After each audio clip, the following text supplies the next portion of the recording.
everybody, and welcome to the Paranormal Portal. I'm your host, Brent Thomas. Thank you so much for joining us today. We've got an epic show ahead, but just remember, if any of you have experiences you'd like to share, I'd love to hear from you. You can either email me at paranormalportalradio@gmail.com or head over to paranormalportal.net and scroll down and find the button that says Interview Me, and that'll allow you to look at a calendar of possible times and dates and find a date that works for you. Love to hear your stories, so definitely get in touch with me.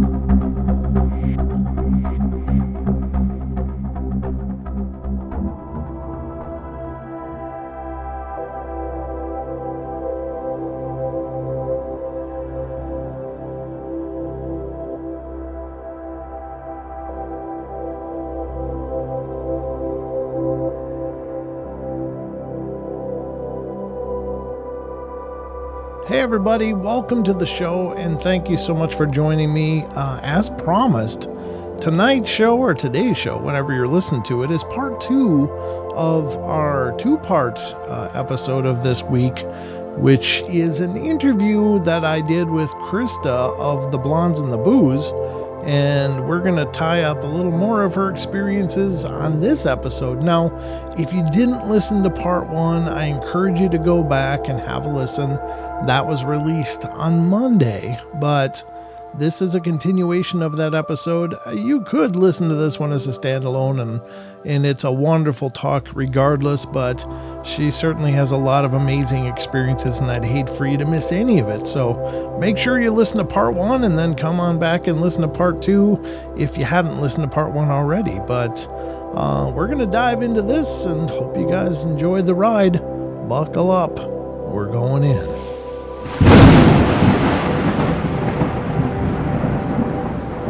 And that seems to be interesting. Of course, you see that you hear those people say, "Oh, ghosts can't hurt you," but obviously that's not true, right? Yes, they can. Have you been scratched? Oh yeah, I'll tell you what. I've had my hair pulled. I've been scratched. I've been pushed. I've been choked. You name it. I've done it all. It's fascinating to me that they have that ability to interact very physically.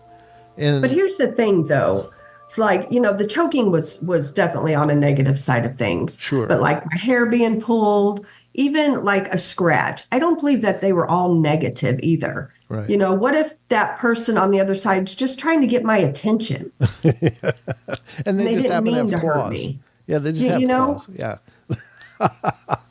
I do. And it was recently, and I think I was on a show with you when I talked it was on maybe Rob's show when I was showing the pictures of my scratches that just appeared as after I was doing some interviews, and it's just like suddenly my neck feels warm, and I put my hand up and I'm feeling these raised welts, and I'm like, what in the hell's going on? So I went and asked the missus what was going on. She's like, oh, and then she pulled my collar down. She's like, oh.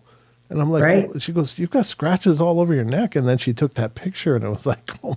And my first reaction was I actually laughed because, of course, working in this sphere for years, I've often wondered, what is that like? And I've heard people say, well, it feels like a burning. And then sure enough, the burning came. It felt like, you ever had like a rope burn? It felt like that for me, exactly. Like little rope burns on every one of those lines. I'm like, wow, that's what it feels like. Okay. So I mean, it was maybe pissed at me, but I it was a one-off kind of event, but it's like, oh, I've experienced that. Now, going back to when you were talking about the demonic thing, you said you saw, you and your partner both saw these razor blades. I mean, did you see them as razor blades? Didn't see the razor blades. We watched invisible cuts, just like something was slashing him, but we couldn't see what was slashing him. Man, I'll send you those pictures, Brent, after the show. I'll find them. Wow. I'll send some pictures to I just got to think about his tenacity to just, even though that was going on, and I'm sure he was experiencing every one of those, he just still stayed focused and did his thing. It's like, yeah, good for him. What a champion. Yeah, he's a trooper. Like, he's the main one that I've done like the real dark cases with, and I got to tell you, he he knows what he's doing. I mean, he gets in there and he rids people of these things, and I don't even know how to describe it. It's like a spiritual warfare going on there, and he really takes the brunt of it physically, absolutely physically. Right. It's pretty scary, and people, they're like, yeah, right. But I'm telling you, what I witnessed, and I've witnessed this more than once with him. Yeah. I've watched these scratches appear on him out of the blue.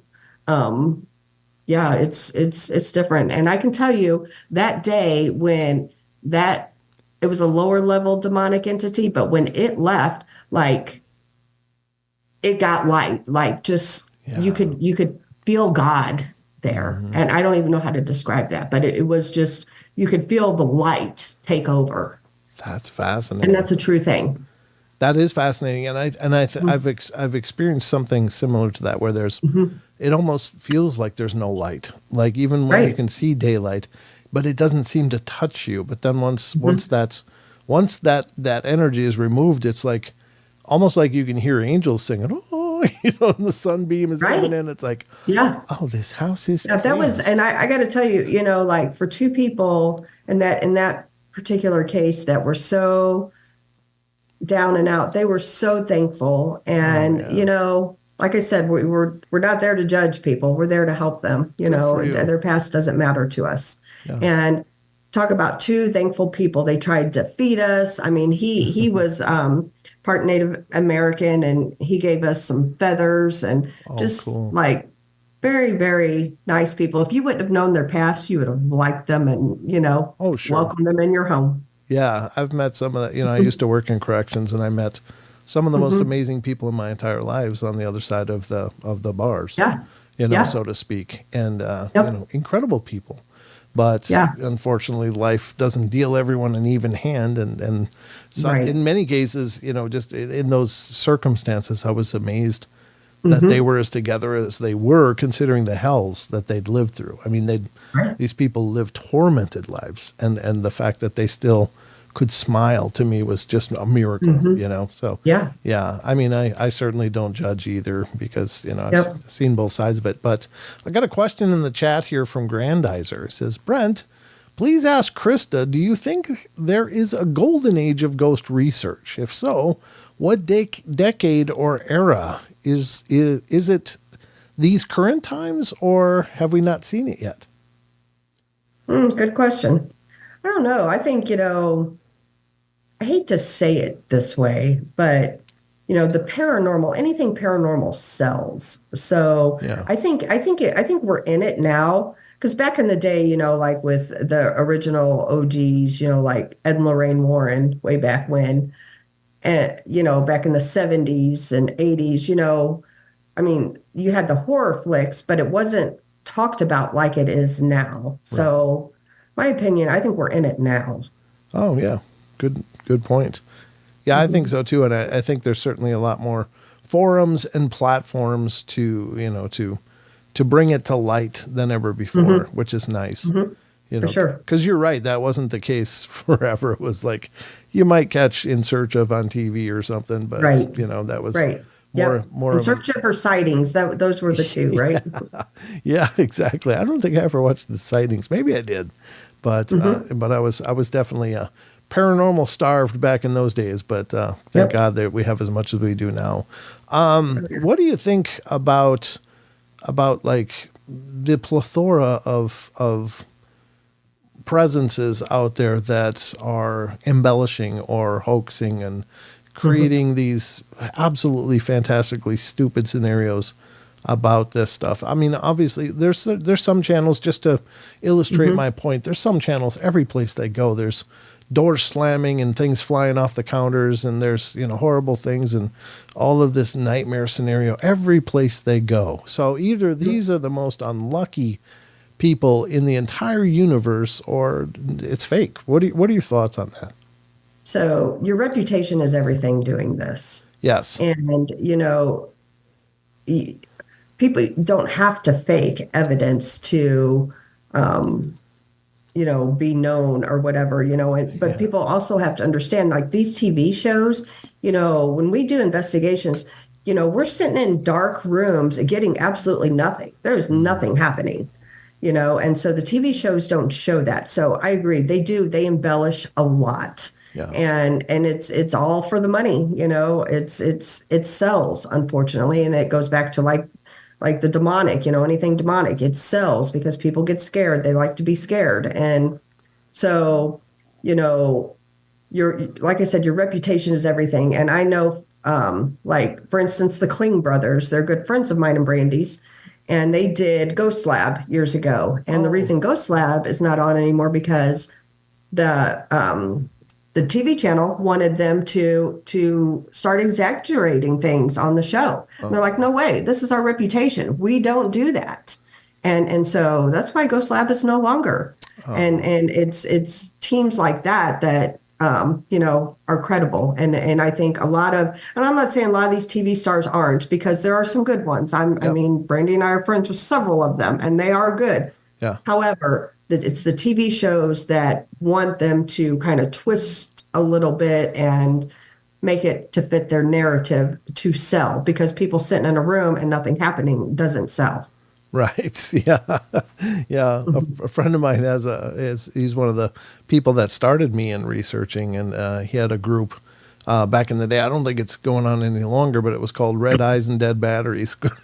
And it kind of summarizes a lot of it. I've been on investigations where things have been incredibly exciting, and then I've been on some where it was just like, and like St. Ignatius of all the places, and this is something I want to get into with you as well. But it's very well known. Several big shows have been through there and had done their investigations and stuff. But we went to St. Ignatius over a period of 2 nights in a row. And in between there, we were staying at this haunted Airbnb. And we'd go to St. Ignatius the first night, and we went around and stuff. And it was neat to see it. It was neat to be there. And there's certainly an energy to the place, an atmosphere, but pretty much flatlined as far as activity. We did, went every inch of that place that you could go. There's some places you can't go because there's like floors caving in and stuff.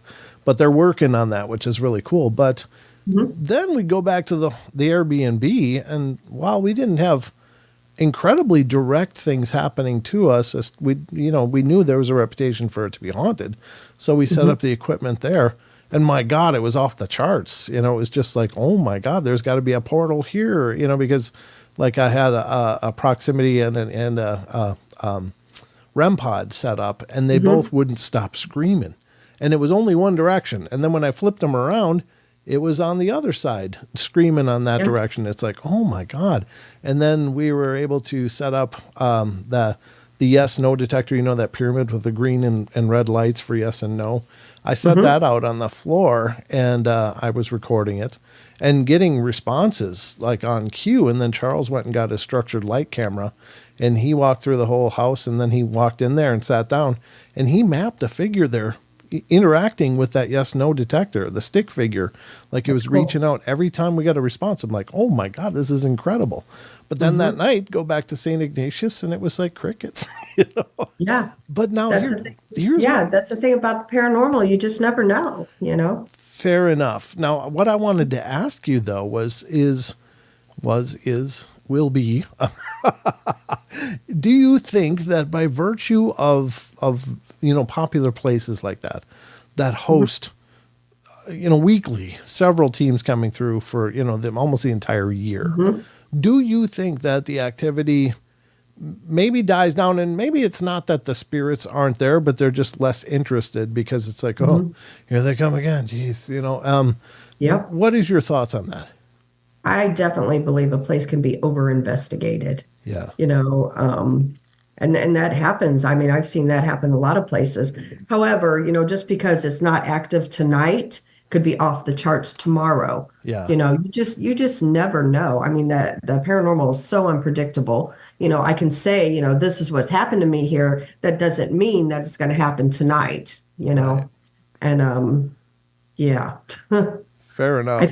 I definitely think that they can be overly hunted, ghost hunted, because these people lay out all this equipment, and then they ask the same dumb questions that these ghosts have been asked a gazillion times. Well, I would get bored with it too. Sure. Yeah. Yeah. No, I think there's got to be merit to that as well. So I think that's happy birthday, Aussie Tiger. Good to see that. Happy birthday. I saw that pop up in chat quick. Thought I'd acknowledge that. And by the way, thank you, T-Bone. I saw that you gifted some memberships. Thank you, brother. I really appreciate T-Bone's the that. best. He is. He's just spreading love everywhere he goes, that guy. Yep, he does. Amazing guy. But it's great to see all you guys. I do see you out there. If you have questions that you want to ask Krista, please just capitalize them in all caps. And I can't say I'm going to see every one of them, but I'm going to try to see as many as I can as we're talking. You guys are a part of this interview. There was something else I was going to ask you, but now it's gone. Shoot. I just got sidetracked by that quick because, these guys are out here having this robust discussions in the chats, and they really are amazing. And I see several names that I've seen over on, Rob's show and everything. Oh, yeah. Yeah. And several, been in our chat. There was one question here. Let me see if I can find it here on my phone. I think it was from Maggie. Oh, okay. Let me go back and see. Hold on. I'm on my phone, so I gotta. Okay, yeah. Maggie says, what do you think the ultimate gain of dark demonic entities is? What do they get from what they do? I personally believe that they want your soul, ultimately, is what I believe. So that's creepy. Short answer, but yeah, that's what I believe, that, they're after your soul. They don't want you to believe in heaven or anything good or, Jesus or anything like that. They want you. They want to corrupt. Yeah. They want to destroy. Yeah. I would agree with that. Not that I'm any expert by any measure, but certainly. Me either. I'm not an expert either. It's just experience. Yeah. Yeah. I don't, I've certainly experienced a dark presence in my own life. And was it demonic? I don't know. It was certainly a hell of a thing that it took me a lot of years to get through. But I don't understand those people that, go out looking for that kind of stuff, because I just don't think, I don't think you want to find that. No. And that's my thing. Yeah. I've said this many times on my shows, and that's where Brandy and I differ. Brandy, she goes to all these big places, and she, goes with some friends of ours, and they go all over. I mean, she's been to The Conjuring. She's been all over the place. I personally have no interest in doing that. If it's to help somebody, a private case, I'm there, 110%. I'm there to help you. Or if it's to raise money for a haunted location, because I'm big on history. Without our history, it's gone. Without these places, they need historic preservation. So if I can go and help that way, I'm there. I will do it. But just to go to pay $1,000 to go ghost hunt the Conjuring house, or I don't know if that's how much it costs, but I'm just throwing out numbers. But that's just not my thing.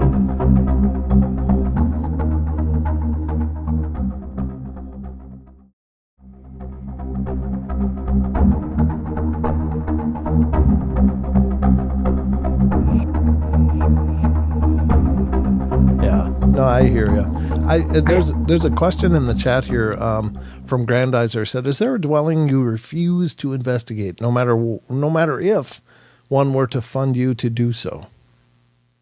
Like I said, there's several places that I won't go to.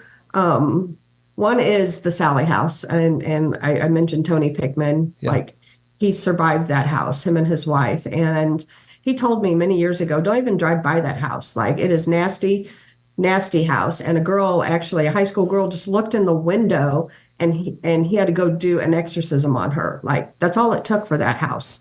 So I have no desire. I've been by there, but I never investigated there, and I have no desire to go there. Another house is that I have no desire to go investigate, and that's the Villisca Axe murder house.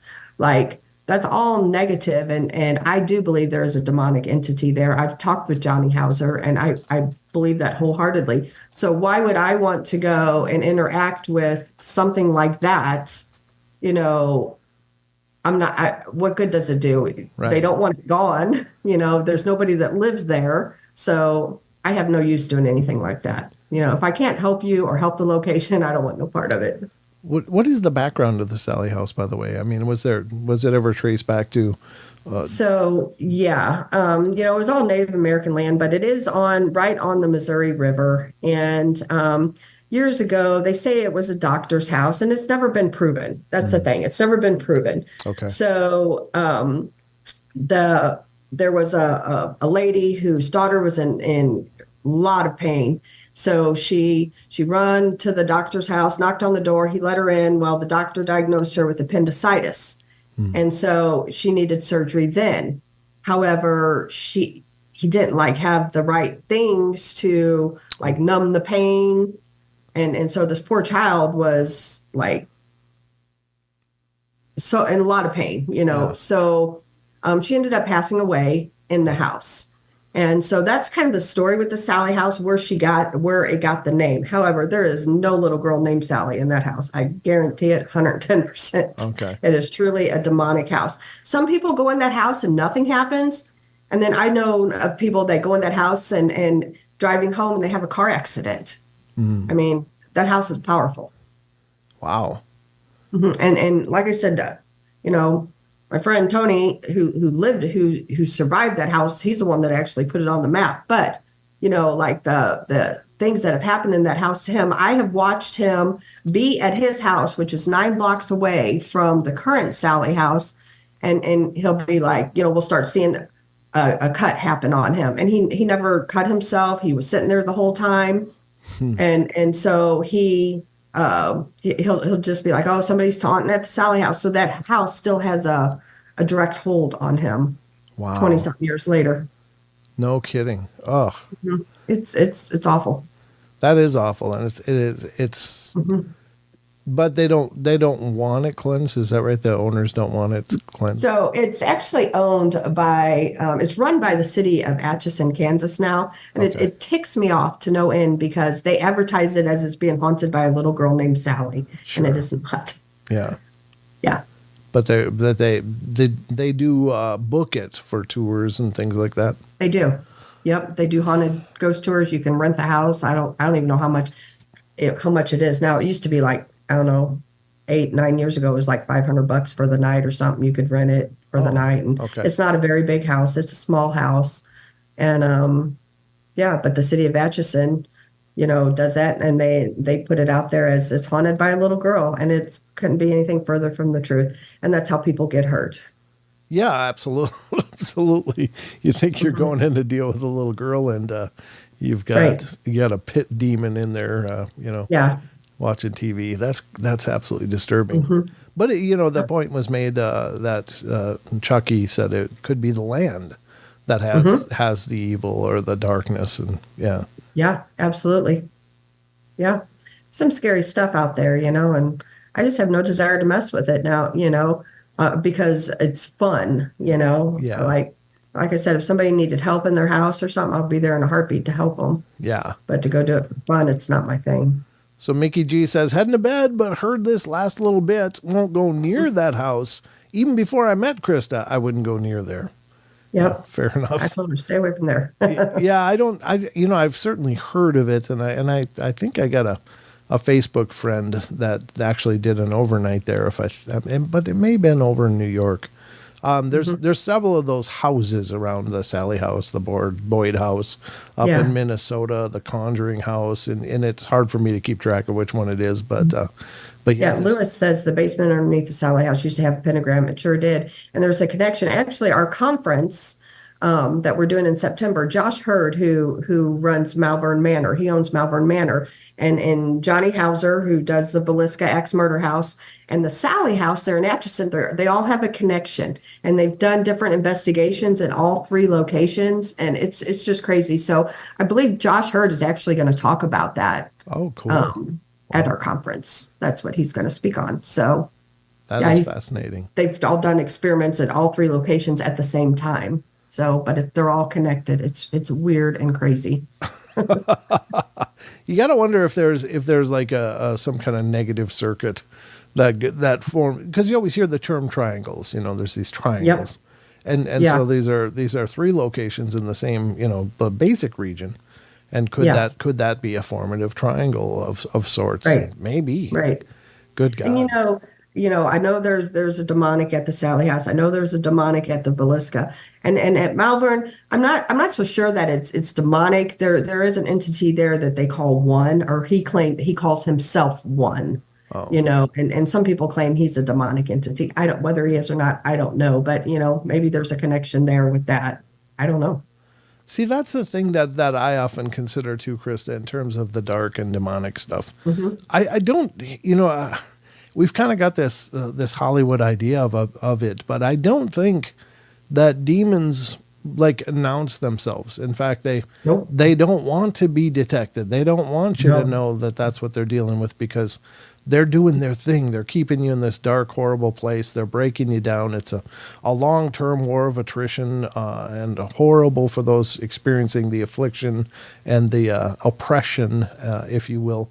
But they don't go, hey, I'm a demon, I'm going to throw your cereal bowl now and make you deal with that. I mean, they may utilize fear tactics and stuff like that as a point to bring you to further surrender. But I think that by the time you're dealing with a demon, it's already really late and in the game, and you're in big trouble. Like, Absolutely. because they've definitely got a foothold into your world, and they're not going to surrender it easily, if at all, if they can help it. So, but Right. everybody, And they'll again, start out, just as like a regular haunting to fool you. Yeah. Door might move a little bit or, something. That's how it starts. And then they work their way up.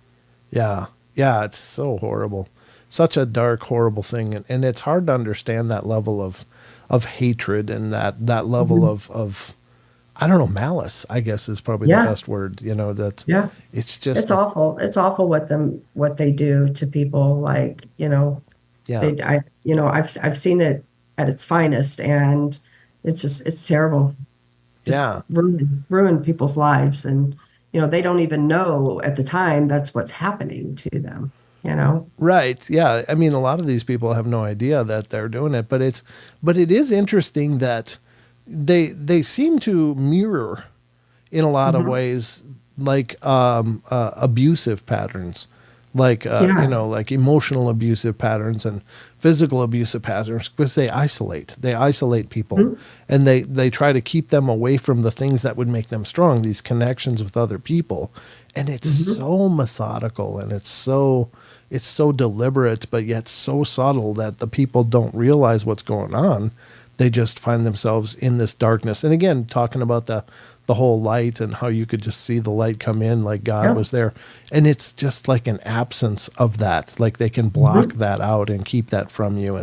And I suppose it's because you don't really realize that you need to, find that connection again. Like you don't know what you've lost, but you've lost something incredible. And it's just this horrible, dark place to be in. But like I said, I've dealt with something. It was a demonic, I don't know, but it was really powerful, and it took several years of my life to get through. But yeah, it's terrible.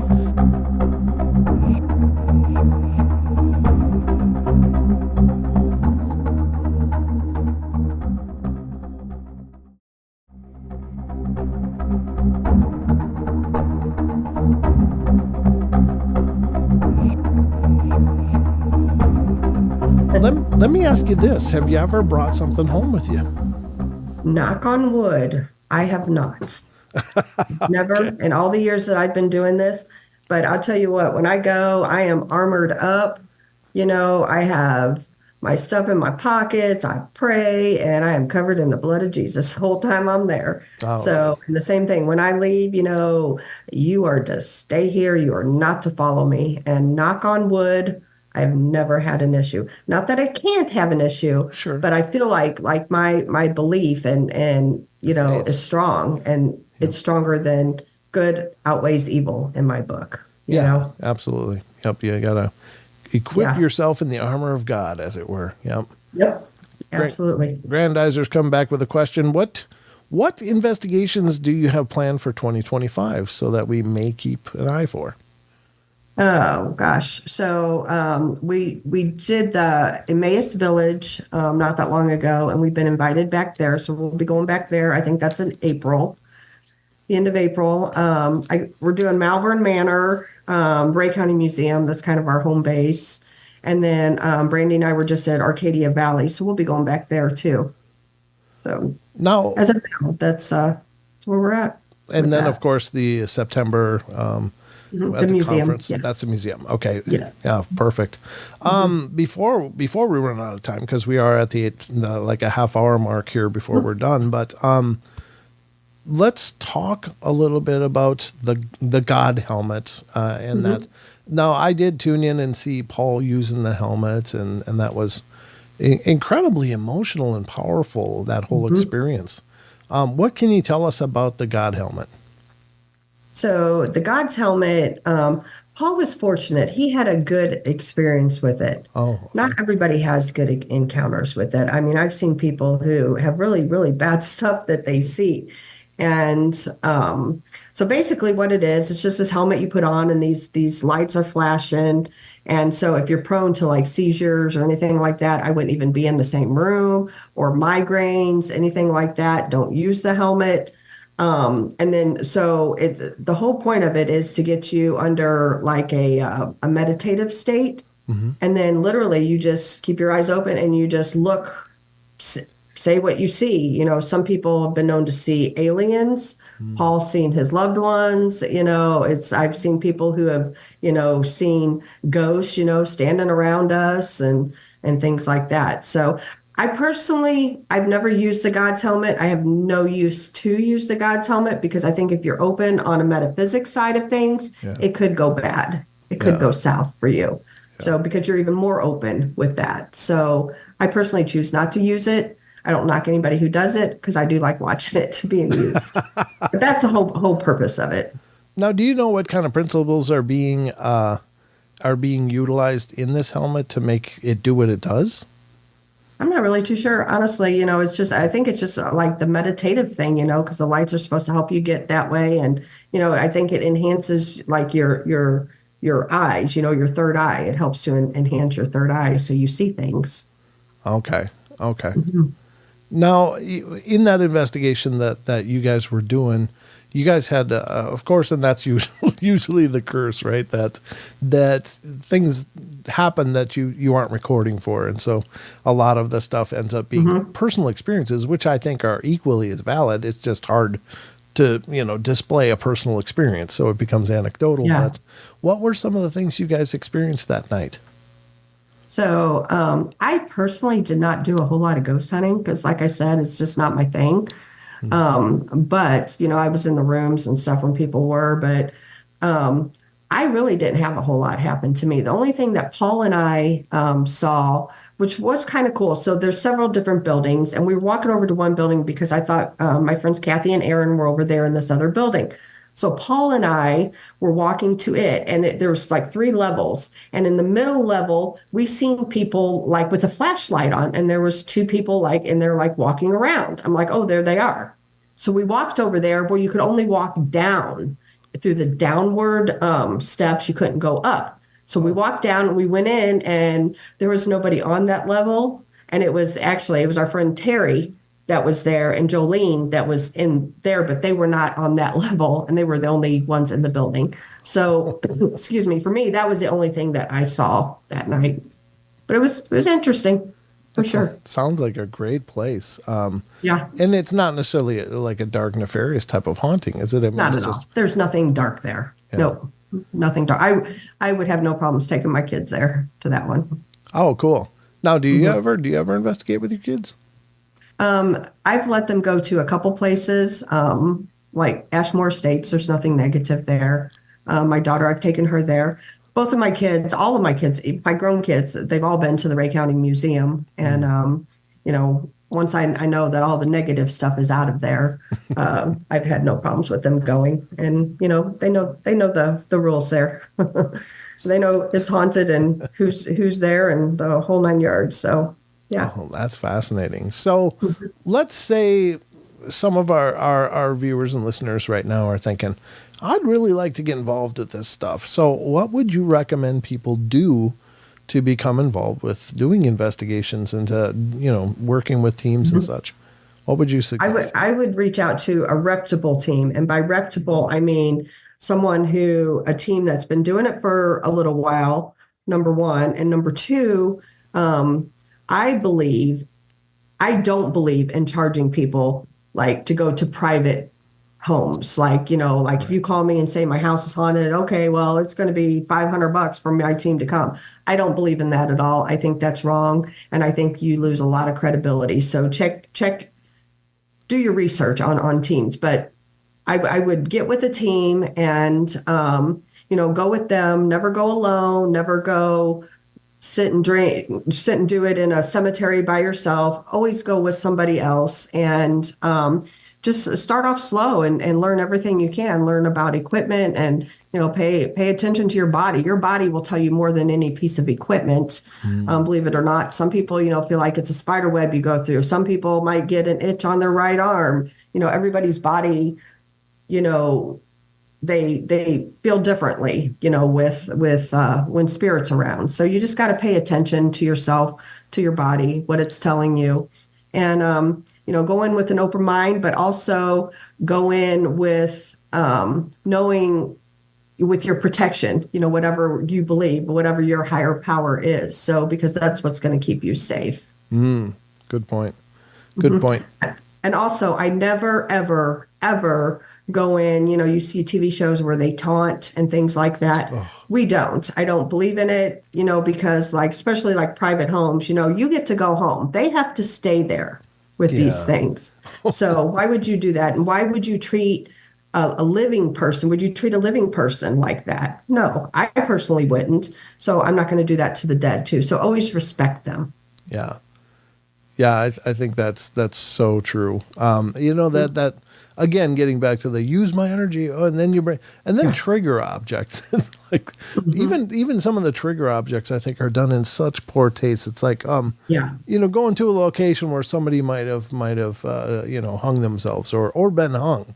And so maybe their spirit is lingering there. And what do you do for a trigger object? You bring a rope and you hang it up to where the person was supposedly found dead. It's like, oh my God. How much more disrespectful could you be? Exactly. Yep.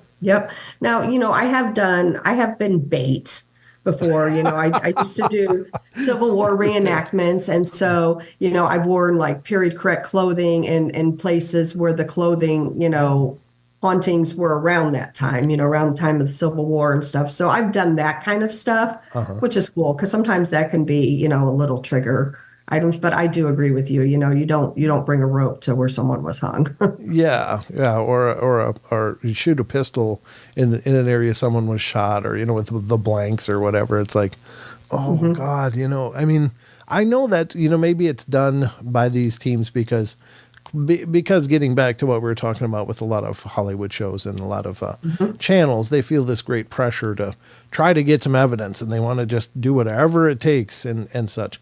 And so, but still, it's not worth it because you're right. In a lot of cases, you're dealing with something that is, sentient, intelligent, probably could have been a person or maybe not. But in any case, it doesn't need to be tormented by you. I always consider it'd be like, you're sitting in your living room, sitting back after a long day watching TV, and then about 5 or 8 people come in the room and start telling you to do stuff. Why don't you vacuum? Oh, I can't believe you got the furniture this way. Could you change the channel? This show sucks. And it's like, you'd be like, get the hell out. Who are you? What are you doing? This is my space. And I think you're right. You got to go in with reverence and with respect, because you're dealing with people that or intelligences that are there for whatever purpose they're there, but it's not to entertain us. That's not the reason they're there. Right. And I think we get this reality TV, petting zoo kind of thing, like, oh, there's the bunny, let's go touch it. And it's like, that's such a backwards thought, because these people may be in a sad state, in a tormented state. And the last thing they need is you to come in and prod them, trying to get them to move, turn on a light or make something trigger. So I think that's great advice. Yeah. Also, something that Brandy and I do, we don't go in and ask the normal questions. What year is it? What year did you die? What is your name? We don't go in and ask that. We might ask, do you like peanut butter and jelly? Or, what's your favorite ice cream? I don't know, do you like football? Or, do you have horses? And a lot of the questions you can pick to ask, that they will answer easier than just your normal typical questions, if that makes sense, because they're asked that all the time, especially in these over hunted places. Yeah. So ask the weird questions, or a lot of times, you can sit and just be having a conversation and run a recorder, because they might want to join your conversation. We do that too, And then, there's times when we do our events, Malvern Manor, for instance, we were sitting around, there was a bunch of us sitting in a big circle in the room. And, we're like, okay, so everybody go down the aisle and name your favorite cookie. So chocolate chips, snickerdoodle, peanut butter, and then we actually got an EVP. I don't remember what it said now, but it was some sort of cookie. It answered. So it's ask weird questions like that too. And you can even go back and say like heels or flats. So some of that can give you like a time frame. So ask more questions about what it might be around that time frame, instead of just straight out, well, what year is it? Right. Because you're not going to get 1958, I guarantee you. Yeah, that's I've actually found that with Charles, my co-investigator, and I, that we did that. We would go and ask the canned questions and get almost no response. But then we would just leave things on and just start having a discussion about stuff. And it could be about, we're talking about paranormal stuff. Like, what do you think about spirits like this? Can they do this? Or what do you think that is? And suddenly the items start triggering like that. Oh, well, I can tell you, and they do seem to engage, but they chose the engagement. They're not just being interviewed, so to speak, or questioned. Right. It's like they decided to become part of a conversation that they thought was interesting. And, it's like we were investigating the Davenport Hotel in Spokane, Washington, a beautiful, beautiful location. And one of the legendary things about it is that Charles Davenport, Mr. Davenport, I can't remember his first name now. I'm drawing a blank. I think it might have been Charles. But anyway, no, it was Louis. Louis Davenport had a good friend who was a businessman in Spokane, Washington. But he also would tour with Barnum and Bailey Circus as a clown. Wow. And so he made this circus room in the hotel.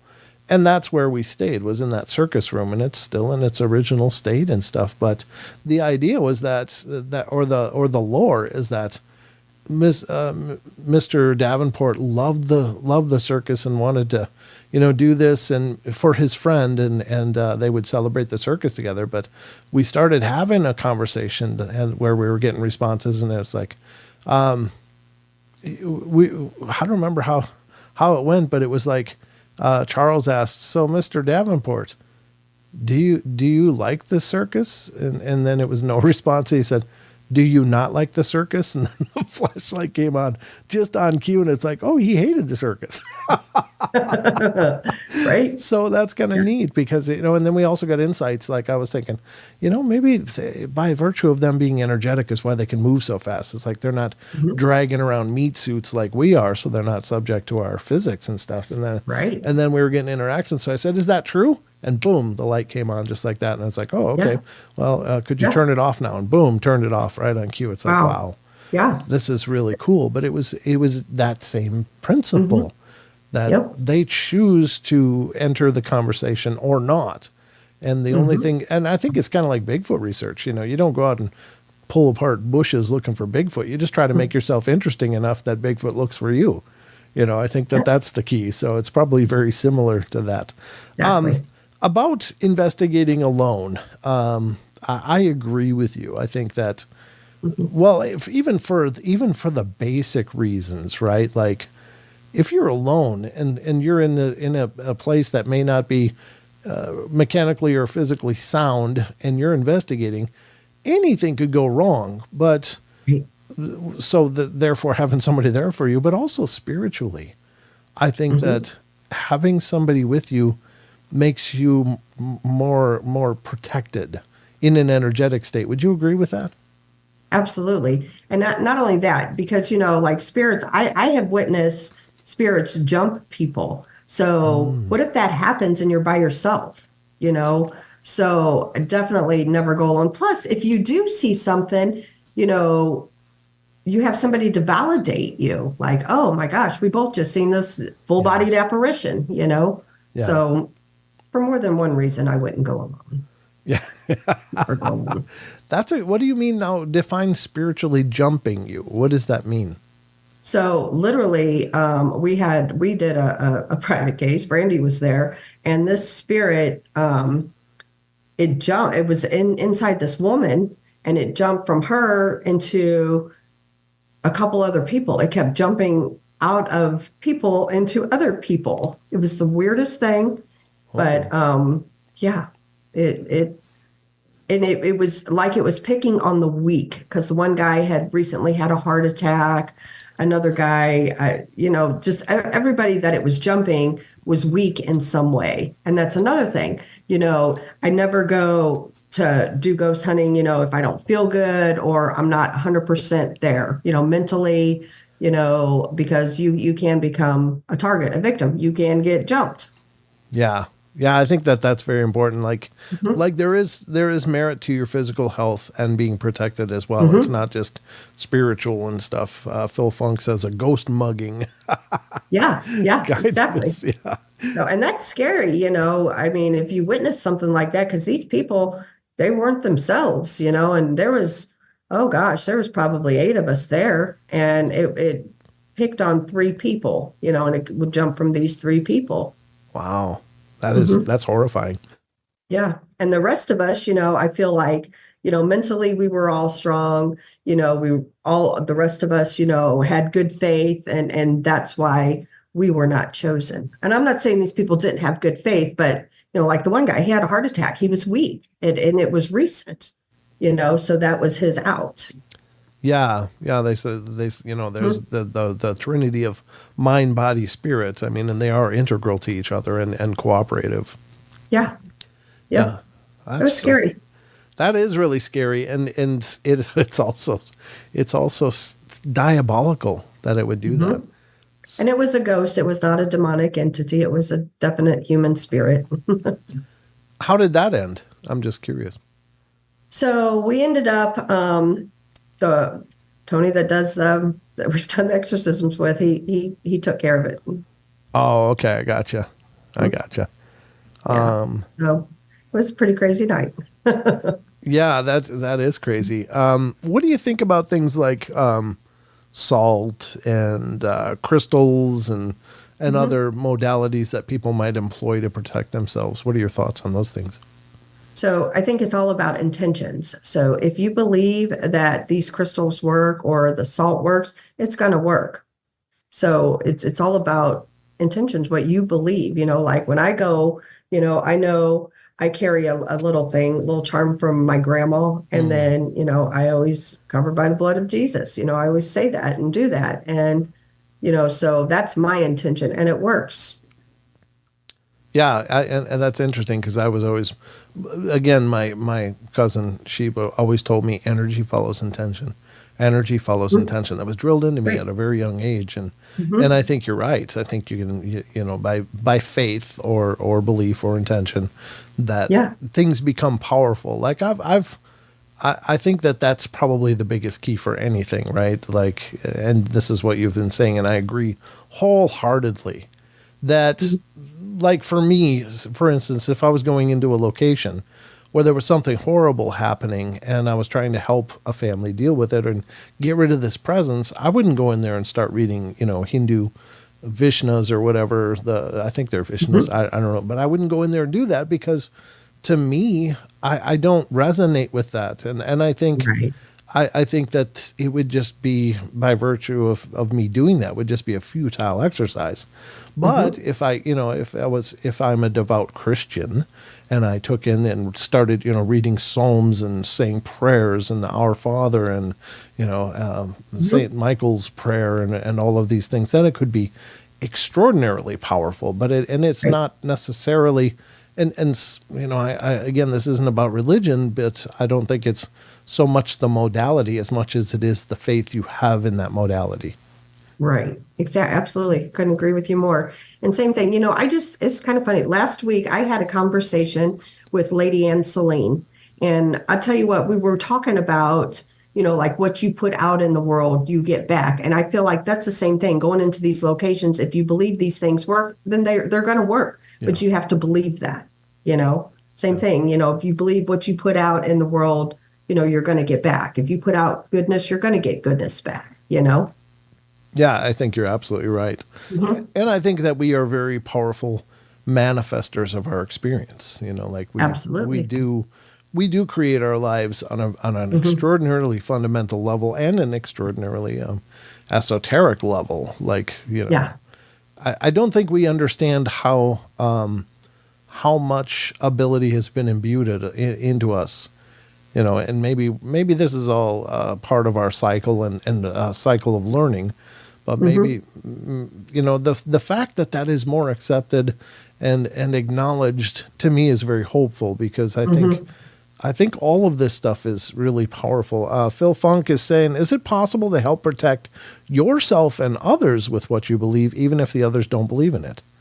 What do you? I do believe that, because, you know, in some of the private cases we've done, you know, people have children, and in their homes, you know, I tell them, you can protect your children. You know, it's again, it's all about intention and what you believe. If you believe in the white light, you can picture your children or your dog or your cat or your bird, whatever, being protected. So absolutely, you can do it for others. And I highly recommend it. I'm sorry, my cat keeps getting in front of the camera. She likes to mate. I don't see her all day long until I do a show. More me now, Mom. More me now. Yeah. Yeah. Yeah, So, absolutely. But yeah, it's all about, I think all of that kind of stuff is all about intention, though. It's, if you believe it's going to work. Same thing with doing a cleansing. You know, like I said, you can't make anything leave, but, you know, whenever I do a cleansing, I go in there and, you know, the words you say, you have to mean them, but I say, you know, only love, light, you know, all positive energy, all positive adjectives. And that's all that's, you know, allowed there. I repeat that when I do my cleansing, and, you know, you believe those words and then they work. Right. Yeah.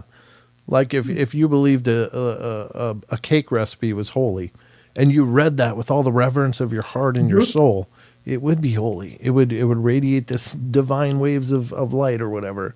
And that's kind of a silly thing, but yeah, I think it's very powerful.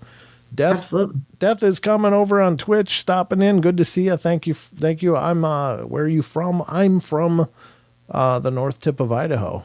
So great to see you. Thanks for stopping in. But yeah, it's very, very incredible. I do want to make sure that you have time to talk about the coming conference. You know, my messenger is just trashy, as you just found out tonight when I was trying to send you that link. It just doesn't work, and I don't know what the hell the problem is. It keeps wanting to sync or whatever. Anyway, where can I find the best image to throw up for that? Not throw up. That's not what I meant. But put up on screen. Probably on Blondes and Booze Facebook group. Okay. We have let me do this. We have a lot of stuff on there from it. Or I can send it to you real quick if you want me to. If you don't mind, I'm sorry. Your Messenger. Hold on. Yeah. Let me give me just 1 second. You can try to send it in Messenger, although that doesn't always work. Yeah. Let's try it. I'll try Messenger, because usually that's the fastest and the best way. Let me find the right flyer here. But we have everybody and their brother, it seems like, coming, which I'm excited about. Yeah, it's going to be an amazing event. Absolutely amazing. And we just added Martin Groves to the lineup too. So it's just growing and growing. And Jason McLean, God love him, he said that we can add people until March. So you never know who might pop up. Oh, that's really cool. Here it is right here. Okay. So this is, I just sent it to you, but that is the latest one. The latest. It just needs to add Martin Groves on there. Okay, so I'm going to put this up on screen so everybody can see it, and then you can sell it and let people know what the hell's going on, because I think it's an amazing event. Yeah, we're pretty excited about it. We're all pretty proud of that, because, you know, it started out kind of small, and it's just grown, and we have amazing people coming. Everybody, my phone just fell. Everybody from Bigfoot, you know, to people talking about dogmen, to, you know, Lady Ann Celine and Ron Murphy are going to talk about the Fae. So, I mean, it's just a little bit of everything. You know, we've got Josh Hurd, Heather Mosier from Small Town Monsters, I don't want to forget anybody. So Sir Brian Bowden, he's going to be there speaking. Miguel Ramirez from Sasquatch Theory. That's a great channel too. If you haven't checked him out, go check him out. Greg Ogles, he's a good friend of ours. He's going to be there. And there went my phone again. Trying to look here and see if I can read. Dr. Dean Bertram, he's going to be there talking about UFOs. Did I say Sir Brian Bowden? Yeah. I don't know. It's okay. Yeah. And you're coming. You're going to be there. I am. I'm going to be there. That's going to be an exceptionally cool time because it'll be the first time that I've met you and met Tex in person. Mm-hmm. Maybe I might meet Tex before then if I go down to Texas at some time. But, you Rob as well as Brandy and Monica and Donnie and who am I missing? Paul. Yeah, Paul. Yeah, of course, Paul. Yep. Well, we will all be there. We're all hosting it, and just some really incredible people coming. I've been doing this for a long time now, and we've met some great people, and so it's hard to just stop. It's like, man, you would be such an added bonus to the conference. Just come and meet people and talk to them and.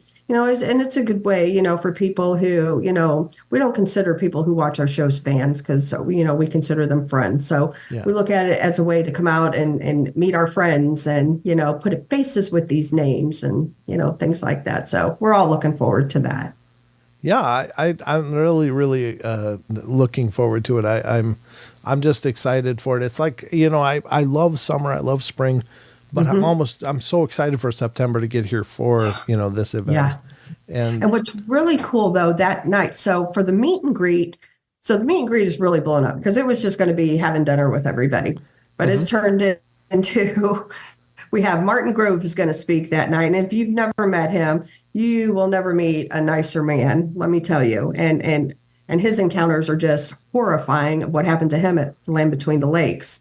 So he's going to be speaking on Friday night. And then after him is Miguel Ramirez from Sasquatch Theory. He goes out and, he put out some videos on the killing fields, which is, it's a big farmer's field. And he was losing cattle and he believes to Bigfoot. And so he's going to be speaking. And then we're going to end the night with Christopher Garetano's film he's putting out. And I think it's called A Haunting We Will Go. And so he's debuting it there. So we're all going to sit there and watch that and have popcorn and eat pizza. And it's just going to be a fun night. Yeah. And Jackie C is saying, where's this conference happening? It's what is it? Richmond, Missouri, which is outside of Kansas City. And it's September 19th and 20th of this coming September. So there's going to be a lot going on there. And then there is a ghost hunt going on, but that is all sold out, correct? Yes, it is. The ghost hunt sold out. However, Kathy from the museum is going to do, she's going to do some ghost tours during the day on Saturday. People will have to pre-register, and it'll be on Blondes and Booze Eventbrite. And people can get their tickets through that. Oh, fantastic. Yeah, it's going to be amazing. Krista, before we're done, how do people stay in touch with you? They can email us at blondesandbooze@gmail.com or same thing, Blondes and Booze Paranormal Podcast. We're on YouTube. We're on, we have Facebook group and any of those places. And your podcast is released out on the podcast platforms as well, right? Yes, we're on every platform out there. You name it, we're on it. Thanks to Randy Gilbert from Truth or Tinfoil. He does all of that kind of stuff for us, but we're all out there on that. Yep. Oh, wonderful. Well, it's been an incredible pleasure talking to you and having you on. So thank you so much for being here with me. Yeah.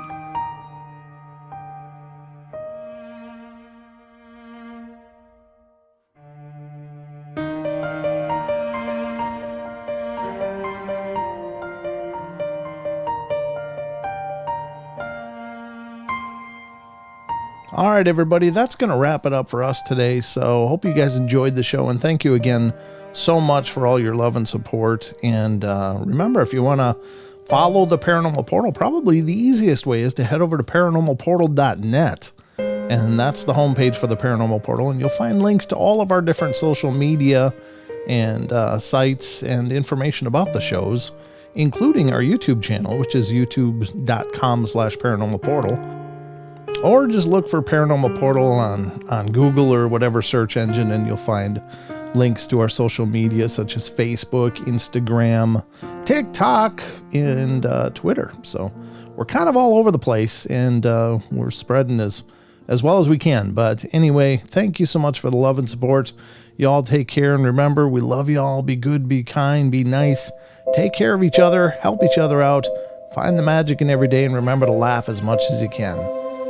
Until next time.